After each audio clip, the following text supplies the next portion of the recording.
ब्रह्मा जी कहे, मैया हरि के द्वारा मेरा प्रागट्य हुआ और मेरी भृकुटी से आपके स्वामी जी का प्रकट हुआ है, पर अभी भी वो कैलाश में आपके बिना अधूरे हैं, शिव शक्ति से विहीन है। इसलिए हमें यह बात ज्ञात है कि शिव के तेज को केवल आप ही संभाल सकते हैं, दूसरा और कोई नहीं। हम चाहते हैं मैया कि आप आए और शिव के वामांगी आकर के उनके वामांगी स्थान ग्रहण करें, शिव को शक्ति प्रदान करें। जगदम्बा कहने लगी, आ तो जाऊंगी ब्रह्मदेव, लेकिन मैं किसके घर जन्म लूंगी, क्योंकि मुझे पाने के लिए, शक्ति को पाने के लिए वो सामर्थ्य चाहिए, वो क्षमता चाहिए। कौन ऐसा है योग्य पृथ्वी में जो मेरे लायक हो? ब्रह्मा जी कहे, उसकी चिंता आप ना करो मैया, मैं सारी व्यवस्था बना दूंगा। आपको किसके घर जन्म लेना है वो भी बता देता हूं। ब्रह्मा जी कहे, मैया आप मेरे ही पुत्र दक्ष के घर पुत्री के रूप में आना। वो बड़ा कुशल है, नाम ही जिसका दक्ष है, बड़ा धार्मिक है, सुंदर स्वभाव का है, तो उनके घर आप आ जाना। उत्पन्ना दक्ष जायायाम सती रूपेण शांकरम। जगदम्बा कहे, ठीक है ब्रह्मदेव, अब जगत को वास्तव में शक्ति की आवश्यकता है, इसलिए मैं अवश्य आऊंगी। तुम जाओ, मैं आ रही हूं। मैया भी अंतर ध्यान हो गई। ब्रह्मा जी दौड़े दौड़े आए दक्ष के पास, कहे, बेटा तेरा सौभाग्य है, आज तेरे घर में साक्षात जगदम्बा भवानी आने वाली है पुत्री के रूप में, तू बड़ा भाग्यशाली है रे। लेकिन बेटा कोई साधारण कन्या नहीं है, वो साक्षात जगदम्बा आदि शक्ति तेरे घर पुत्री बन के आएगी, तो उसको पाने के लिए तुझे तप भी करना पड़ेगा। उसकी उपासना कर, आराधना कर, जी जान लगा दे। ये शक्ति ऐसी शक्ति है जिसके लिए सारा संसार तरसता है। दक्ष ने जब यह बात सुना वो भी गदगद हो गया। चले गए तपस्या करने। दिव्य वर्षेण दक्षस्तु सहस्त्राणाम समादशा। कितने वर्ष तपस्या किए? देवताओं के 3000 वर्ष। देवताओं के 3000 वर्ष मतलब हमारे वर्ष का 1000 गुना अधिक। जैसे हम 1 साल तपस्या करेंगे,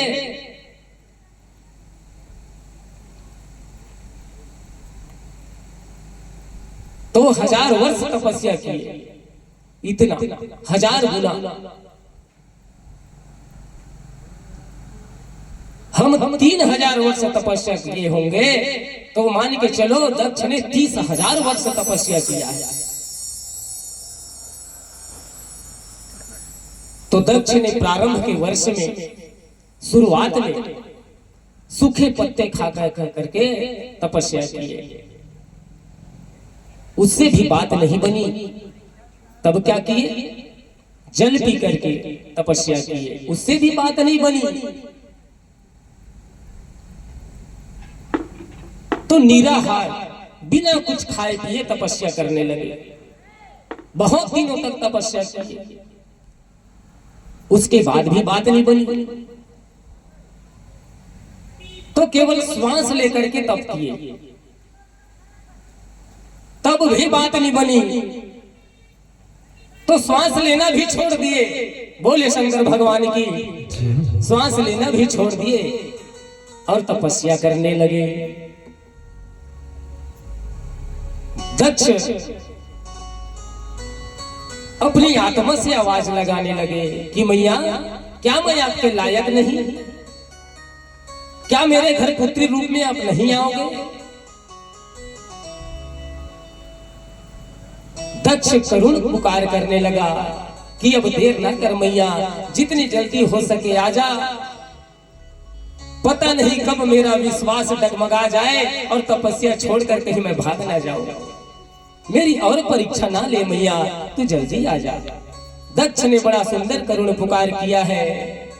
आइए हम भी उनके साथ हम पुकार करें माँ जगदम्बा भवानी को, ताकि जल्दी से जल्दी वो हरदी ग्राम में आकर के प्रकट हो जाए। मेरी सुनियो करुण पुकार, ओ मेरी सुनियो करुण पुकार, जगदम्बा लो अवतार। मेरी सुनियो करुण पुकार, मेरी सुनियो करुण पुकार, जगदम्बा लो अवतार। मेरी सुनियो करुण पुकार, जगदम्बा लो अवतार। मेरी सुनियो करुण पुकार, जगदम्बा लो अवतार।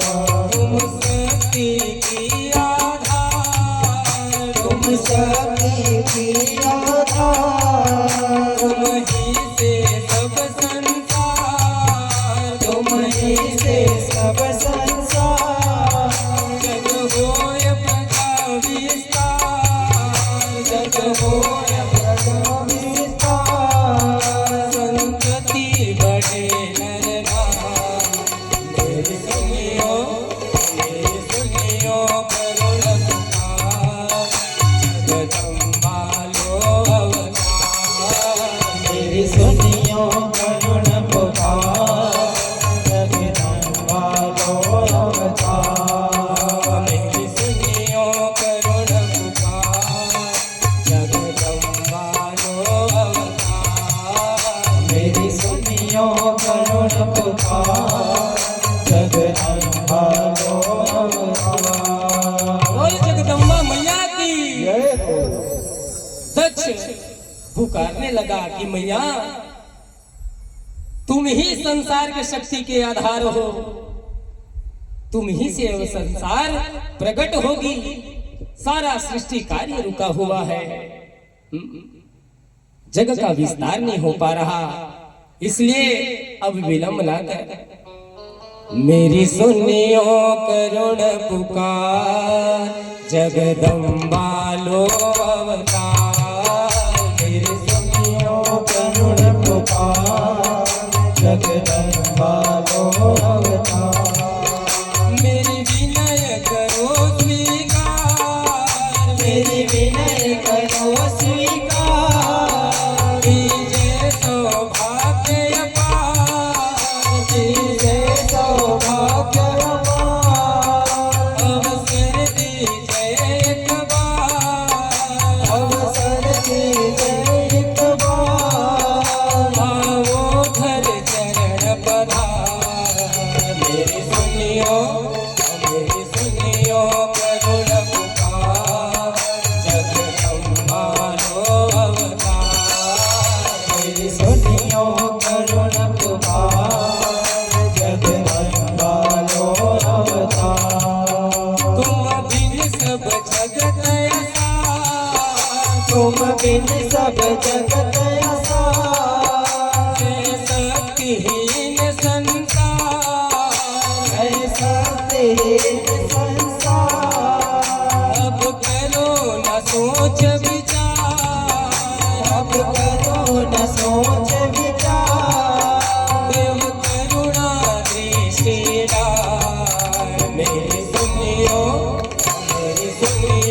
करुण पुकार, जगदम्बा लो अवतार।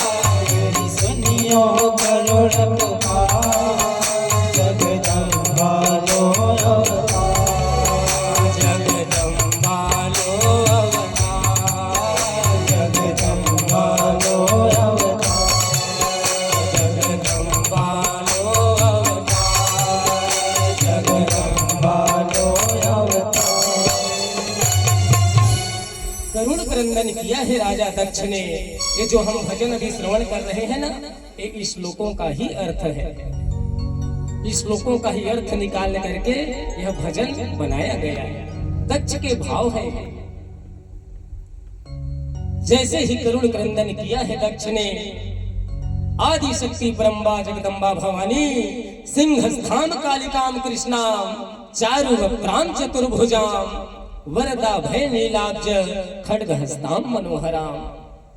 जगदम्बा भवानी सिंह पर सवार होकर के चार भुजाओं सहित, अष्ट भुजाओं सहित नहीं, चार भुजाओं के साथ प्रकट हुई। नील वर्ण है, श्याम वर्ण के शरीर है,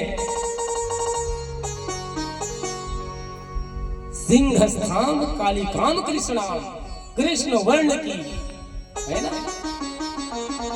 भगवान कृष्ण कैसे है? श्याम वर्ण के है ना। घुंघराले बाल हैं, चार भुजाएं हैं, त्रिशूल हाथ में लिए हुए जगत की जन्मदात्री मां भवानी प्रकट हो गई। कहे बेटा दक्ष, किस हेतु से इतनी लंबी आराधना की है रे? बताते ही क्या मनोकामना है? अभय दान देते हुए वरदान मांगने को कहा। तब राजा दक्ष कहे मैया आपको तो सब पता है, आपने मेरे पिता ब्रह्मा जी को भी वरदान स्वरूप यही कहा है ना। देखिए मैया, छोटी मुंह बड़ी बात कर रहा हूं, आप स्वयं सारे संसार की जन्मदात्री हैं, लेकिन आपको मैं अपने घर पुत्री रूप में पाने के लिए तपस्या किया हूं। छोटी मुंह बड़ी बात है मैया, लेकिन मुझे क्षमा करना, जगत को आपकी आवश्यकता है, इसीलिए मुझे यह कार्य करना पड़ा। और एक बात और मैया, जब मेरे घर पुत्री बन करके आओगी ना, तो आपके विवाह में कन्यादान करने का जो सौभाग्य है वो मुझे ही मिलना चाहिए, ऐसा मुझे वरदान दीजिए। तब आदि शक्ति ने कहा ठीक है दक्ष, तुम्हारे भाव इतने सुंदर हैं कि मैं प्रसन्न हो चुकी हूं। केवल ये वरदान नहीं, और भी वरदान मांग ले अगर तेरी इच्छा है तो कहे। दक्ष कहे नहीं मैया, जब मेरे पास संसार की सबसे बड़ी शक्ति आने को तैयार है तो मैं कुछ और वस्तु मांग करके क्या करूंगा? मुझे कुछ नहीं चाहिए मैया, बस यही एक वरदान चाहिए कि आप मेरे घर में पुत्री बन करके आ जाएगी। तब आदि शक्ति ने कहे ठीक है बेटा, मैं आऊंगी। अहम तव सुता दक्ष, मैं तुम्हारे घर पुत्री बन करके आऊंगी। और राजा दक्ष को सचेत करते हुए मां जगदम्बा ने कहा कि सुन बेटा दक्ष, एक और बात है, शक्तियां तो सबको प्राप्त हो जाती है, किसी को भी शक्ति मिल जाती है, लेकिन शक्ति के आ जाने पर लोगों को मद हो जाता है, अभिमान हो जाता है। इसलिए सचेत रहना, सावधान रहना। हो सकता है तुम्हारे अंदर कभी अभिमान आ जाए और तुम मेरा भूल से अनादर कर बैठो, तो ये होने मत देना, नहीं तो बहुत बड़ी विपत्ति तुम्हारे ऊपर आ जाएगी। यदा भवान मयि पुनर्भवेना मंदादरस्तदा देहं तच्छेनि जम्यच। शक्ति पा लेना आसान है, लेकिन शक्ति को पचा पाना बहुत कठिन है। धन कमा लेना बहुत आसान है, लेकिन धन को भी पचा पाना बहुत मुश्किल है। देखते हो ना, जो अचानक धनवान हो जाता है वो धन के मद में कुकर्म कर बैठता है। कोई शराब के नशे में दिन भर सुबह से शाम रात तक पड़े रहता है, कोई वैश्यावृत्ति में लग जाता है, कोई जुए सट्टे में अपनी संपत्ति हार जाते हैं। तो धन पाना आसान है प्यारे, लेकिन धन को पचा पाना बहुत कठिन है। इसीलिए मां भवानी सचेत कर रही है कि बेटा, शक्ति के आने के बाद तो तेरा वैभव इतना बढ़ेगा, इतना बढ़ेगा कि संसार में तेरे जैसा कोई और नहीं होगा। अष्ट सिद्धि नवनिधि तेरे घर में डेरा डालेगी, कुबेर देवता तेरे द्वार पर चमर डुलाने आएंगे, इतनी वैभव तुम्हारे पास होगी। इसलिए ध्यान रखना बेटा, भूल से कभी शक्ति का अनादर ना कर बैठना, नहीं तो तुझे मैं त्याग दूंगी। कहे कान पकड़ करके राजा दक्ष कहे मैया, जागृत तो जागृत, स्वप्न में भी मैं आपका अनादर करने का कैसे सोच सकता हूँ? इतनी कठिन तप करके आपको मैंने प्रसन्न किया, पुत्री रूप में प्राप्त करने के लिए, तो आपका अपमान मैं करने का कैसे सोच सकता हूं? नहीं मैया, ऐसी भूल मुझसे कभी नहीं होगी। सांत्वना दिए। उसके बाद मैया वरदान लेकर के अंतर ध्यान हो गए और इधर दक्ष घर आए। मनु महाराज के 3 पुत्री है, आकुति, देवहूति और प्रसूति। आकुति का विवाह रुचि प्रजापति के साथ कर दिए। देवहूति का विवाह करदम जी के साथ किए और प्रसूति का विवाह राजा दक्ष के साथ किए।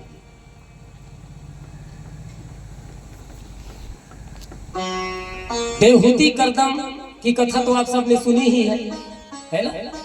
बड़ी सुंदर कथा है, शिव पुराण में भी है, लेकिन थोड़े संक्षेप में है। तो आइए इस कथा पर भी थोड़ा सा प्रकाश डालें। श्रीमन नारायण नारायण नारायण, श्रीमन नारायण नारायण नारायण, श्रीमन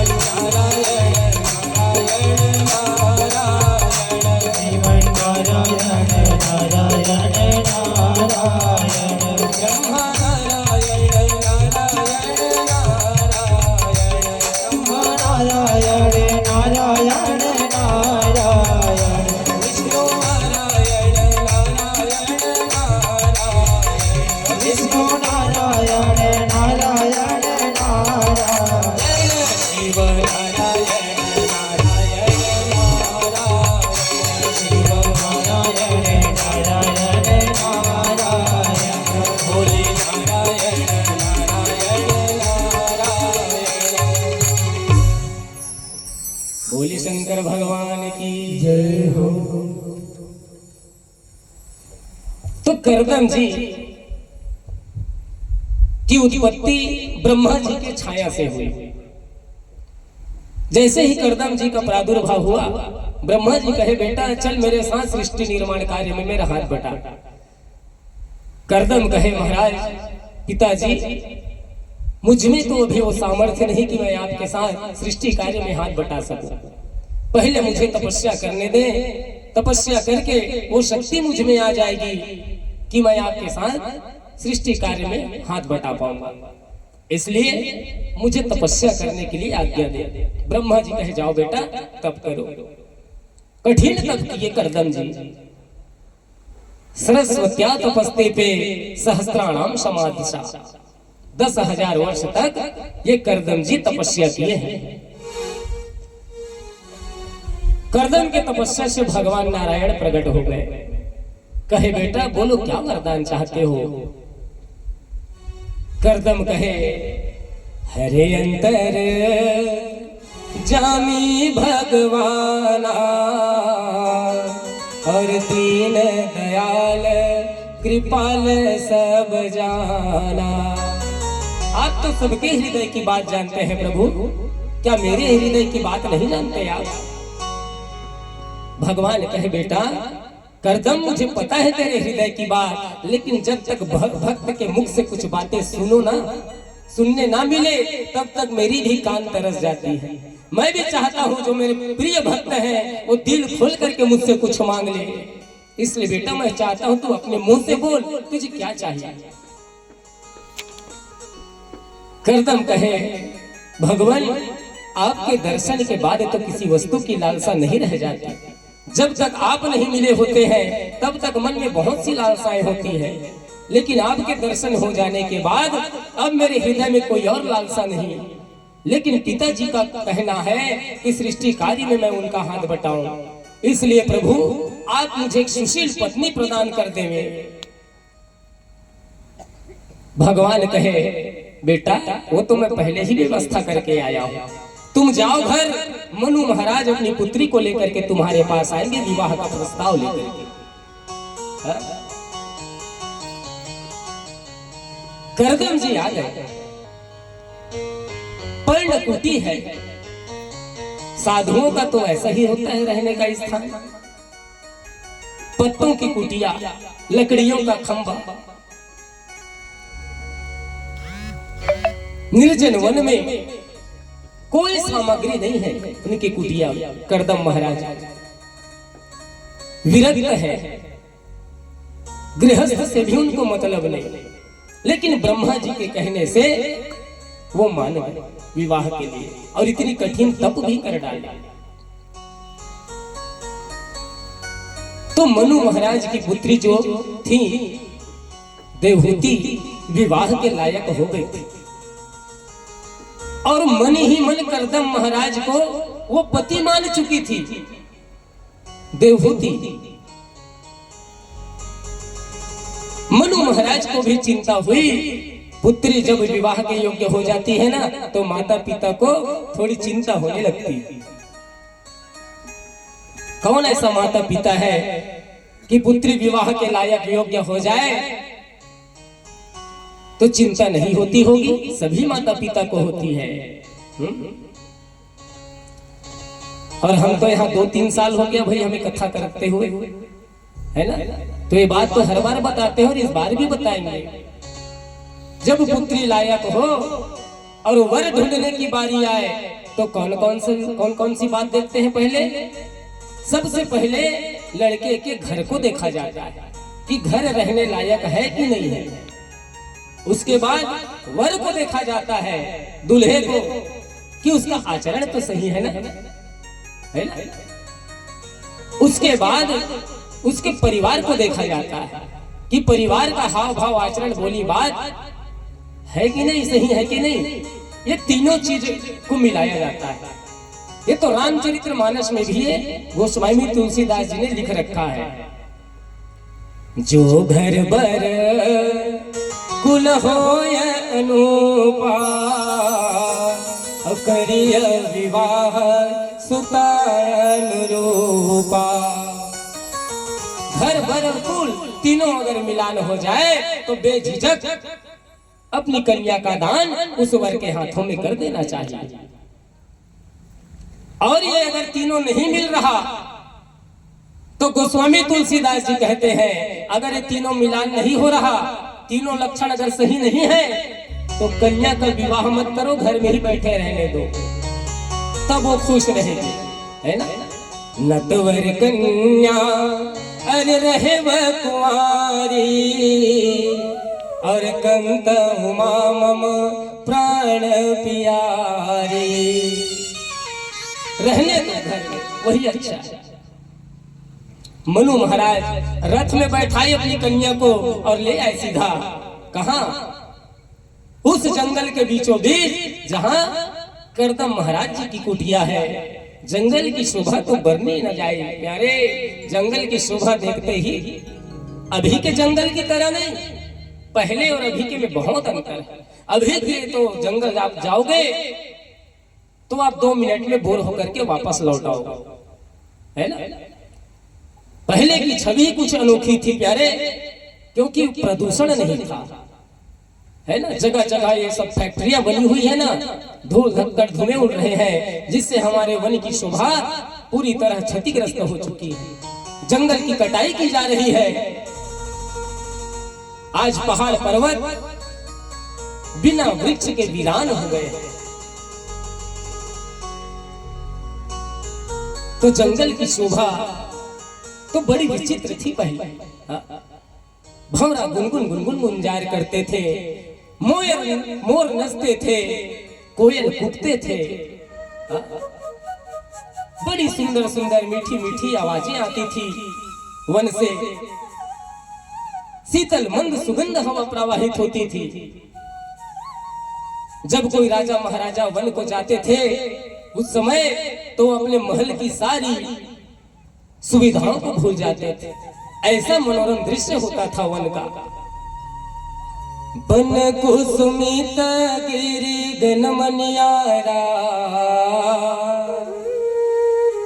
स्रवहि सकल सरितामृत धारा। अरे शीतल मंद सुरभि बहबाओ सुरभित मन सुंदर मन चाओ। बड़ी सुंदर मनोरम दृश्य। अति विचित्र कछु अर बरनी न जाई, और जहाँ जाई मन तहाँ लुभाई। इतने सुंदर होते थे वन की शोभा, लेकिन अब कहाँ पाओ। हमने ही सब वन की शोभा बिगाड़ डाली हमने, और अपना जीवन भी हम बिगाड़ रहे हैं। अगर वृक्ष ही नहीं होगा प्यारे तो ये संसार भी नहीं होगा, जल करके राख हो जाएगा। सूर्य के ताप को, ज्वालामुखी की ताप को एक वृक्ष ही अवशोषित करते हैं, तब जाकर के शीतल मंद सुगंध हवा बहती है, जिससे हमें ऊर्जा मिलती है, हम श्वास ले पा रहे हैं। जिस दिन इस संसार में वृक्ष नहीं होगा उस दिन जान लेना कि आप ही आप जीव मर जाएंगे। वृक्षों को काटना कम कीजिए, अकारण वृक्ष को मत सताइए। बच्चों को देखते हो ना, चलते फिरते कोई सा भी वृक्ष काट करके निकल जाते हैं, उनको बताइए बच्चों को ये सब। भोले शंकर भगवान की। तो मनु महाराज अपनी पुत्री को लेकर के पहुंचे हैं कुटिया में। मनु महाराज और देवहूति को देख करके कर्दम महाराज ने चटाई बिछाया, 2 चटाई बिछाए, एक मनु महाराज के लिए और एक कर्दम महाराज देवहूति के लिए। मनु महाराज तो आसन ग्रहण किए, लेकिन देवहूति सोचने लगी ये मेरे होने वाले पति हैं, इनके द्वारा दिए हुए आसन पर अगर मैं बैठ जाती हूँ तो मेरे पति का अपमान होगा। इसलिए बैठ गई जमीन पर और हाथ को रख दी चटाई पर। ये है संस्कार मनु महाराज के दिए हुए। यही संस्कार तो हमें भी देना है ना अपने बच्चों को। बहुत कम ऐसे परिवार होते हैं जो मिलजुल करके साथ में रहते हैं, और अगर ऐसे परिवार है तो जान लो मुखिया में दमदारी है। मुखिया में ही संस्कार है जो अपने परिवार को साथ में जोड़ करके रखा हुआ। भले ही उसको परिवार के कोई सदस्य गलत भले ही कह दे, है ना, किसी न किसी के मन में खटास आ ही जाती है। बर्तन साथ में हो रहती है ना, तो टकराने से तो आवाज आएगी ही, तो कोई बड़ी बात नहीं। बड़ी बात तो यह है कि साथ में परिवार रहते हैं कि नहीं। परिवार को रखिए साथ में, क्योंकि गृहस्थ में है ना भाई। देखिए खान पान अलग हो जाना ये कोई बड़ी बात नहीं, सबका अलग अलग परिवार है। अगर एक ही सबकी जिम्मेदारी उठाने लग जाए, बाकी बैठ करके खाने लग जाए, तो फिर घर की स्थिति परिस्थिति तो डामाडोल हो जाएगी। प्रत्येक माताओं को भी लगता है कि मेरे पुत्र मेरी पुत्रियों का भविष्य उज्जवल हो, मेरे पति के द्वारा कमाए हुए धन पर मेरे पुत्री पुत्रों का विशेष भाग होना चाहिए, और होना भी चाहिए। तो थोड़ी बहुत बात तो इधर उधर बन जाती है, लेकिन पूरा का पूरा घर से रिश्ता ही तोड़ देना, बातें करना ही बंद कर देना, ये बहुत गलत बात है। खाना पीना अलग कर लीजिए, कोई दिक्कत नहीं, अपने ही परिवार के लिए कमाइए, अपने बीवी बच्चों के लिए कमाइए, लेकिन बातचीत भाइयों से बंद ना करें, है ना। सत्संग यदि आप करते रहोगे जीवन में, तो निश्चित रूप से ये नौबत कभी नहीं आएगी कि आप अपने परिवार से बात करना बंद कर दो। ऐसा कभी नहीं होगा। जो सत्संग करते हैं प्यारे, उनको पता होती है कि किससे कैसे बात करनी है, अच्छे से बात पता होती है।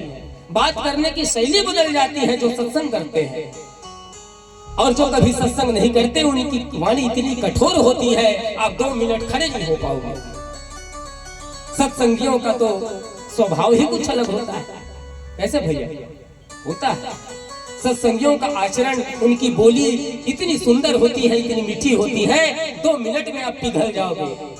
जब वो छोड़ करके आपको जाएंगे तो आपको थोड़ा सा तो बुरा लगेगा।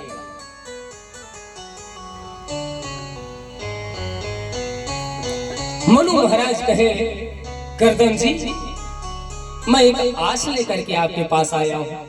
कर्दम महाराज कहे कि ही कारण आगमन तुम्हारा। हे महाराज बताइए आपका आगमन किस हेतु से हुआ है।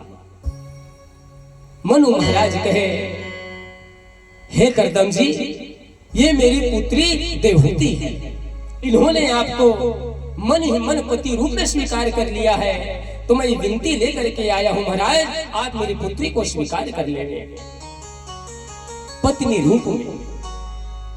कर्दम महाराज कहे, हे मनु महाराज, आप तो जानते हैं मैं विरक्त हूं, ये गृहस्थ के चक्कर में मुझे मत डालो। देखिए कर्दम महाराज ने खुद तपस्या की है ना, पत्नी प्राप्ति के लिए, और वही कन्या उसके सामने बैठी है, विवाह करने को भी तैयार है, पर भी क्या बोल रहे हैं, मुझे ये गृहस्थ के जंजाल में नहीं फंसना। जो लीलाएं होती है साधुओं की, देवी देवताओं की, हमें शिक्षा देने के लिए होती है।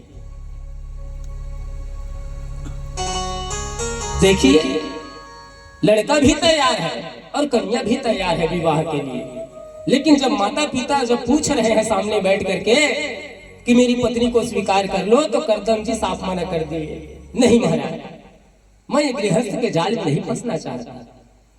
और अभी के समय में अभी देखिएगा शादी का सीजन अभी चालू होने वाला है, हा?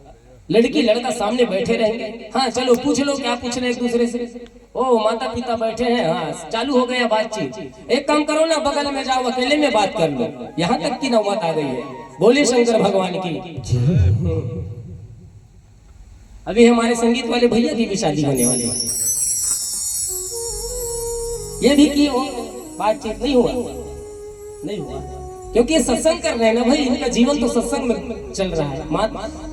माता पिता अगर पसंद कर लिए तो बच्चे को भी उसी में राजी हो जाना चाहिए। माता पिता कभी गलत लड़के के हाथ में कन्या को नहीं देंगे। तो कर्दम जी ने मना कर दिया, नहीं मैं गृहस्थ के जाल में नहीं फंसना चाहता। गृह कारज नाना जंजाला होते अति दुर्गम शैल विशाला। गृहस्थ में पड़ना ना बहुत माथा खराब करने वाली काम है। मैं ठहरा साधु संत, मुझे ऐसे चक्कर में मत डालो मनु महाराज। लेकिन हाथ जोड़ करके विनती करने लगे मनु महाराज, मेरी पुत्री का क्या होगा? कर्दम जी थोड़ा विचार तो कर लीजिए। ये आपको पत्नी पति रूप में आपको मान चुकी है मन ही मन। अगर आप इन्हें स्वीकार नहीं करोगे तो फिर ये तो जीवन पर्यंत कुंवारी रह जाएगी, ये विवाह नहीं करेगी। ये आपको पति मान चुकी है, कैसे भी करके इनको स्वीकार कर। तब विचार किए और कर्दम महाराज कहे, ठीक है महाराज, आप इतनी जिद कर रहे हैं तो एक शर्त है। क्या शर्त है महाराज? कर्दम महाराज कहे, हे मनु महाराज, जैसे ही तुम्हारे पुत्री के गर्भ से एक पुत्र का जन्म होगा, मैं गृहस्थ त्याग दूंगा। अगर तुम्हारी पुत्री को यह बात समझ में आती है तो ठीक है, मैं विवाह कर लूंगा। एक पुत्र होते ही मैं गृहस्थ त्याग दूंगा, सोच लो। कहे मनु महाराज अपने पुत्री देवहूति को कहे, सुन रही हो बेटी? कर्दम जी क्या कह रहे हैं? जैसे ही पुत्र का जन्म होगा वो गृहस्थ त्याग देंगे, मतलब कि तुम्हें छोड़ देंगे। क्या तुम्हें स्वीकार है यह बात? देवहूति कहने लगी, पिताजी, अगर उस विधाता ने मेरे भाग्य में ऐसा ही जीवन साथी लिखा है तो हम क्या कर सकते हैं? ये तो भाग्य में किसी का आना, किसी का जाना, किसी का मिलना, किसी का बिछुड़ना, ये तो भाग्य की बात होती है। जन्म देन कह अरे जग पितु माता, कर्म शुभाशुभ देई विधाता। जन्म के देने वाले माता पिता होते हैं, बाकी जो भी जीवन में घटता है ये तो सब विधाता और हमारे कर्म के अनुसार होता है। कर्म लिखा जो अरे बाबुर नाऊ, तो कर दोष लगाई हो। इसमें किसी को दोष देना उचित नहीं है। जब विधाता ने ही बीच मझधार में छोड़ देने वाले पति का चयन मेरे भाग्य में किया है तो मुझे सहज ही स्वीकार है। पहले विवाह तो होने दो, बाकी का बाद में देखा जाएगा।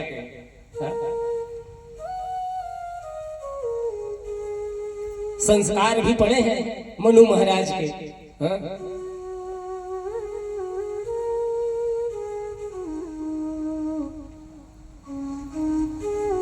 ये जो आयोजन होते हैं पुराणों की कथाओं की, रामायण भागवत नवधा की, क्यों किया जाता है? सुनने के लिए, उद्धार होने के लिए नहीं माताओं बहनों। ये जो आयोजन होते हैं केवल और केवल संस्कार पाने के लिए। कौन माँ है, कौन बहन है, कौन भाई है, कौन भैया है, कौन काका है, कौन पिता है, कौन दादा है, मर्यादा सीखने के लिए यह आयोजन होती है। सुन करके जीवन में यही तो उतारना होता है। बड़ों को आदर, छोटों को स्नेह। जीवन में और क्या चाहिए? जीवन तो खुशमय हो जाएगा। पति से प्रेम और दूसरों से नजरें ना मिलाना,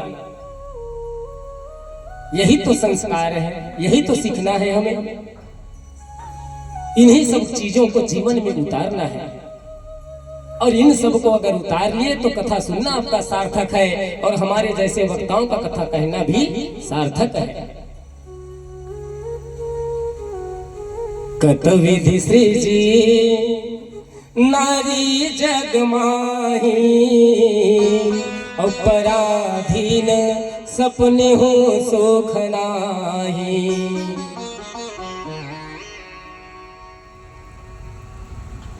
समय बीता, योग लग्न ग्रह नक्षत्र वार देख करके सुंदर विवाह की तैयारी होने लगी। सहनाइयां बजने लगी द्वार पर। गर्दम महाराज ऋषि मुनियों सहित मंडली को लेकर के गए और सुंदर विवाह होने लगी। विदाई की बेला हुई और विदाई की बेला तो सबको पता है।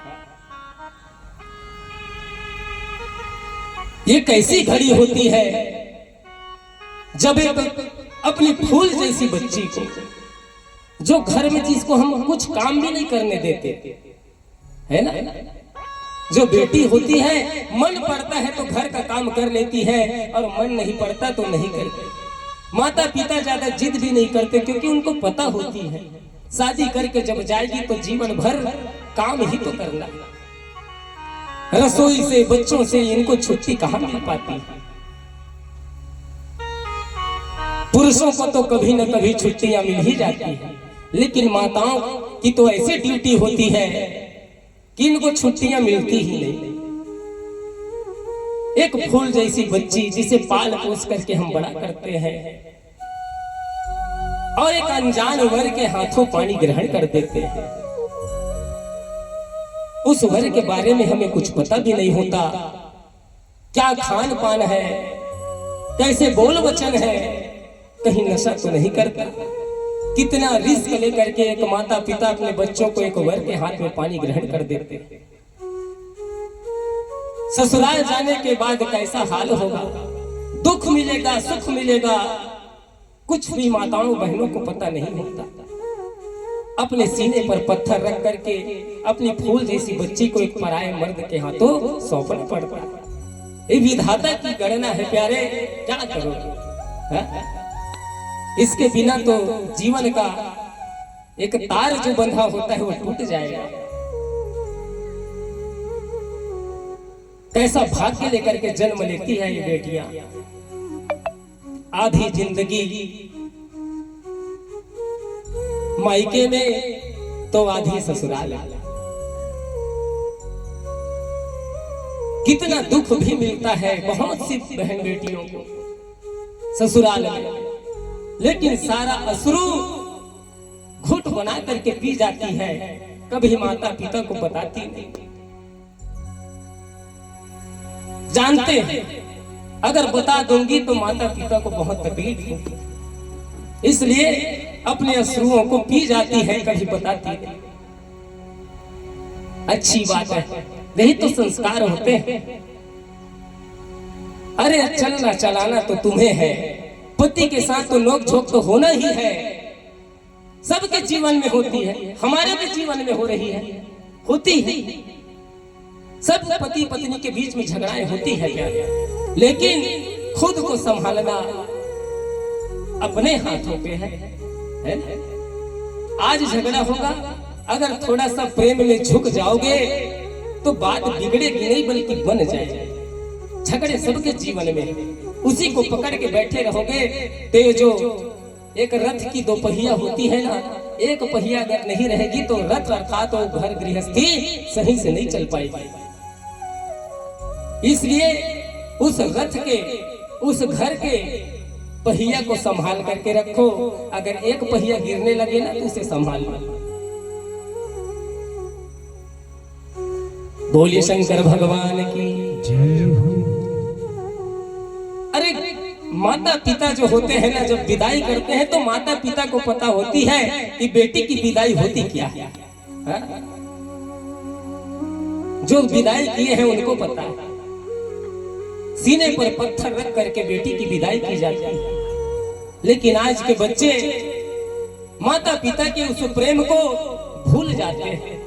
18 साल 20 साल तक के जो प्रेम से स्नेह कर करके फूल की भांति सहेज करके अपनी बेटियों को तैयार करते हैं, लेकिन वारे भारतवर्ष की उन बिगड़ी हुई बच्चियों को कहूंगा, अपने माता पिता के प्रेम को तुमने कुछ नहीं समझा। 2-4 महीने साल भर के प्रेम के चक्कर में पड़ के कि अपने माता पिता को छोड़ करके हमेशा के लिए भाग जाते हैं। धिक्कार है ऐसे बच्चों को। कभी माता पिता को ऐसे धोखा ना देना। विदेहराज जनक, जिनको विदेहराज कहा जाता है, जिनको देह का भी ज्ञान नहीं, जो आत्मा और परमात्मा की केवल बातें करते हैं, ऐसे विदेहराज जनक जब माता सीता की विदाई किए तो गुहार पार करके फुट फुट करके रो डाले सीता की विदाई। कहे अरे विधाता, जिस दिन तूने बेटी बनाया उस दिन जरा सा तो सोच लेता। एक बेटी के भाग्य में इतनी दुख पीड़ा तूने क्यों डाल दी। और बेटियां ही होती है, माताएं ही होती है जो इतना दुख सहन कर सकती है। पुरुषों में वो क्षमता नहीं।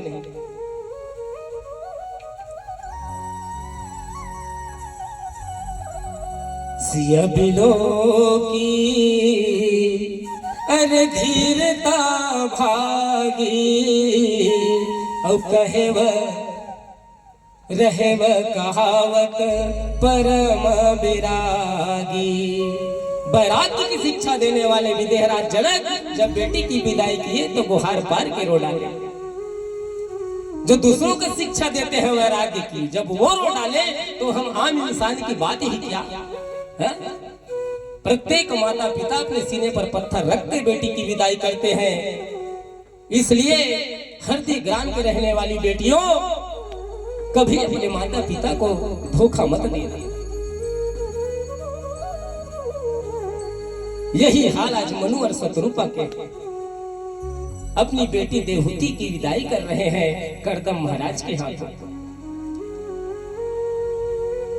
करदम महाराज को दहेज में बहुत सी वस्तु देना चाहते हैं, लेकिन करदम महाराज तो पर्ण कुटिया में रहने वाले हैं, कुछ नहीं ले गए।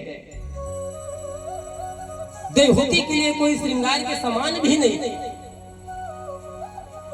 जो एक कपड़े पहन करके निकली है अपने घर से, बस वही कपड़ा बस है उसके पास। सीधा चले आए और आते ही आश्रम में करदम महाराज गृहस्थ सुख नहीं भोगे, आते ही तपस्या में लग गए, ध्यान मग्न हो गए। देवहूति सोचने लगी, पता नहीं पति देव कब जागेंगे समाधि से, ध्यान से। इसलिए सेवा करने में लग गई, साफ सफाई करने में लग गई। करदम जी समाधि से जब जगते तो पुनः हवन पूजन करने लग जाते। कुछ खाने को रहता तो खा लेते, कंद मूल कुशा इत्यादि, और फिर समाधि में लग जाते, ध्यान में लग जाते। जैसे ही समाधि से जगते, देवहूति मैया चरण प्रक्षालन करती, स्नान कराती, भोजन कराती, दिन रात एक कर दी। इतनी सेवा की, इतना सेवा की, अपने शरीर का भी ध्यान नहीं रख पाई। कृष्ण तनुशीस जटाई कबेनी, उनकी जो केस थी बाल वो जटा का रूप ले ली।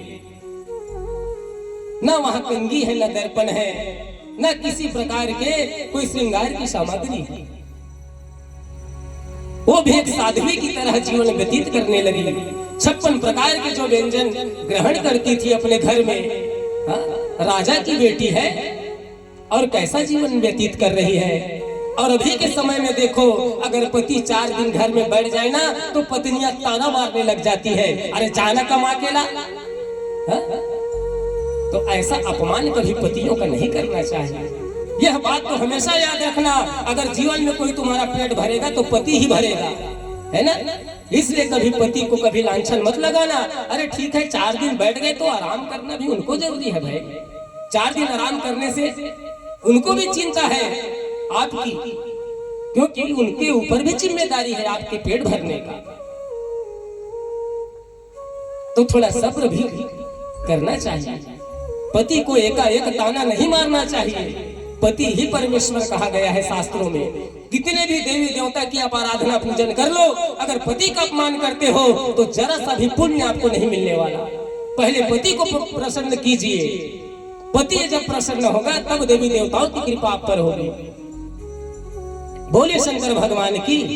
कहीं मेरी बातें आपको बुरी तो नहीं लग रही? हा?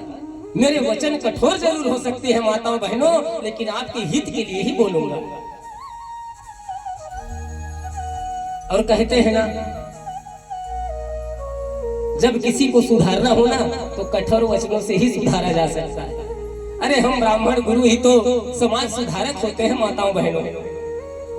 और मैंने तो पहले दिन ही हाथ जोड़ करके बोल दिया था, मेरी वाणी कठोर हो सकती है, कुछ गलत भी बोल सकता हूँ, तो अपना ही बच्चा जान करके मुझे क्षमा करना। लेकिन जो भी मैं बोलूंगा वो आपके हित के लिए ही बोलूंगा। बहुत सी बातें ऐसी भी होती है जो पुराणों में नहीं लिखी होती, उसे भी वक्ता बोल जाता है। अगर बात अच्छी है और सच्ची है तो सम्मान कीजिए, जीवन में उतारिए। बोले शंकर भगवान की। तो तन मन धन से सेवा करने लगी देवहूति। एक दिन बहुत दिनों के बाद समाधि से जब जगे करदम जी सामने बैठी हुई थी देवहूति। करदम महाराज ये भी भूल गए कि उनका विवाह हो चुका है। देवहूति को सामने बैठे देख करके पूछने लगे, देवी तुम कौन हो? देवहूति जब इस बात को सुने अहोधार अश्रु बहने लगी। एक तो कब पति जागे इस आस में बैठी थी वो, और पति जागते ही पूछ रहे हैं तुम कौन हो देवी। कैसा मनोभाव रहा होगा देवहूति का उस समय। फुट फुट करके रोने लगी, हे पति देव, आपके एक बार जगने के लिए, आपको एक नजर देखने के लिए मेरी आंखें कब से तरस रही है, और आप जगते ही मुझे पूछ रहे हो कि तुम कौन हो। आप ये भी भूल गए स्वामी कि मैं आपकी पत्नी हूँ। मनु महाराज ने मेरा कन्यादान आपके हाथों पर किया और आप मुझे ही भूल गए। ये कैसा रिश्ता निभा रहे हो स्वामी। एक पत्नी को पति भूल जाए, वो पत्नी ही जानेगी कि कैसी दशा रहेगी उस समय।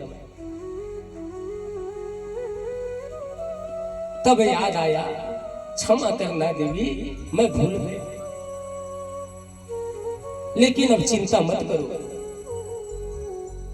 जो एक पत्नी को चाहिए होता है वो सारी वस्तु मैं तुम्हें दूंगा, तुम्हारे सारे मनोरथ में पूर्ण करूंगा। जाओ देवी, नारायण सरोवर स्नान करके आओ। कहे प्रसन्न हो गई देवहूति, दौड़े दौड़े गई नारायण सरोवर, और जैसे ही डुबकी लगाई और बाहर आई तो उसके साथ में 16,000 कन्या प्रकट हो गई सरोवर में। और वही 16,000 कन्या मिल करके देवहूति का श्रृंगार करने लगी, उबटन लगाई, मलमल की स्नान कराई, बाल को संवारे, पूरा 16 श्रृंगार करने लगी 16,000 कन्या मिल करके। क्योंकि योग शक्ति का बल है करदम महाराज का, योग शक्ति से प्रकट कर दिए थे 16,000 कन्या केवल दासी बना करके। ऐसी क्षमता होती थी ऋषियों में, संतों में, महात्माओं में।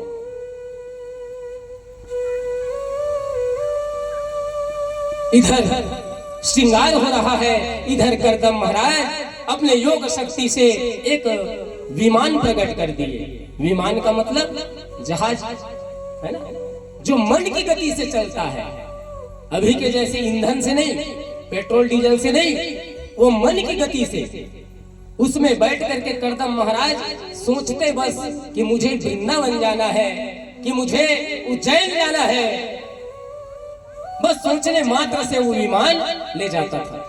ऐसा विमान योग शक्ति से प्रकट किए करदम महाराज, जिसमें सारी सुविधा है, किचन, बेडरूम, हॉल, सब जो एक गृहस्थ को चाहिए होता है, वो सारी सुविधा उस विमान में थी।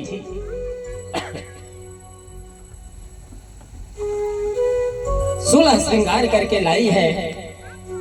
देवहूति को विमान में बैठाए करदम महाराज और बस विचार किए कि चलो हिमालय की ओर। विमान उठा और उड़ गया, हिमालय की ओर ले जाने लगा। घूमते घूमते 100 वर्ष बीत गए। कितने वर्ष? कितने वर्ष? 100 वर्ष बीत गए। और इसी बीच में करदम महाराज और देवहूति के द्वारा 9 कन्याओं का जन्म हुआ। 9 कन्याओं का। फिर करदम महाराज मन में कल्पना किए कि चलो वापस अपने आश्रम को चलते हैं। वापस जब आश्रम में आए, फिर कहे देवी याद करो विवाह के समय की बात। मैंने कहा था एक संतान होने के बाद मैं गृहस्थ त्याग दूंगा। बात याद तो है ना देवहूति? देवहूति कहे हाँ महाराज मुझे याद है। अब जब याद है देवी तो मुझे छुट्टी दो, अब मैं गृहस्थ त्यागना चाहता हूं।